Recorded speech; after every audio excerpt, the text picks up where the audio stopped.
Hey everyone, this is me, a quick video showing you something that I just bought myself. As many of you know, we just bought my dad a Gen 4 Glock 26, and I decided to buy myself a Glock. So I sold a few things and ended up getting myself a Glock. As you can see right here, and the Glock that I got is the Gen 5 Glock 17. Before we do anything, I'm going to show that the gun's unloaded. No magazines in it, nothing in the chamber, the weapon's clear. I got this gun used, and I got it for $475 with night sights, so it was a really good deal. And for those of you who don't know, the differences between the Gen 5 and the Gen 4 are, number one, no finger grooves on the Gen 5. Also, they have this little cutout right here, and that's for getting stuck magazines out. They also have this front slide beveling, like the Glock 26 does in the 34. The Gen 5s have a better slide coating. They have an ambi slide catch/release. And then on the magazines, they have orange followers and extended base plates. The extended base plate is for, once again, if a magazine is stuck, you can more easily get it out, especially if you're using the gun with one hand. Say your offhand is injured, then you can hook that on your belt, a holster, etc. The Gen 5s have the texturing of the Gen 4s with the mag release of the Gen 4s as well. They also have a different trigger. This is more of a single stage trigger. To me, it feels very double action-ish, as opposed to the previous triggers.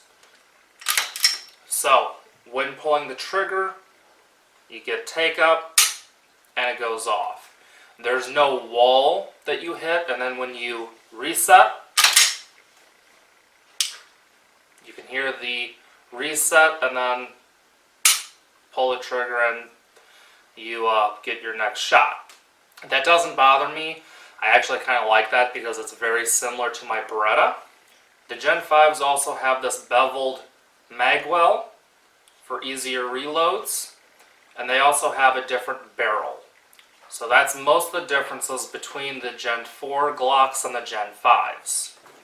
I like the fact that the Gen 5s don't have the finger grooves. I've never been a huge fan of Glock's finger grooves on the 17 or the 19. But it's funny because on the 26, I do like the finger grooves because of the fact that the grip is much shorter, so to me the finger grooves feel more secure. But on the 17, to me they just feel out of place. I don't know, it's odd. The Gen 5s come with 3 magazines, and they're all 17-round magazines. This one right here has some snap caps in it. This one here is empty, and it is the flush fitting, and I put a +2 on this one right here. As you can see, that's what it looks like with the +2 extension. When I bought this gun, you could tell it's definitely been shot about a box or two. That's about it.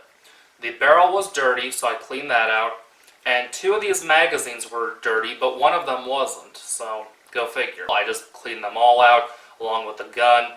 The only changes I have made so far is I put the medium back strap on here with the beaver tail.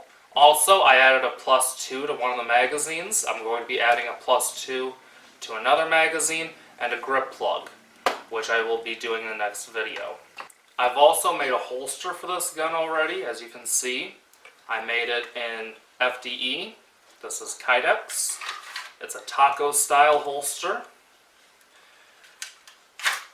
Now I've found that for carry, I really like these taco style holsters. After I get a chance to take this to the range and put 100 rounds through it, I will carry this gun. I like to check all my guns with at least 100 rounds before I carry them, just to make sure. I mean, it's a Glock, so more than likely it will be reliable. Most Glocks are, but I just like to do that just in case. So that's pretty much it. That's my Gen 5 Glock 17. Thanks for watching. Be sure to like, share, and subscribe. Follow me on Facebook, Instagram, and Twitter. I'll see you next video. See ya.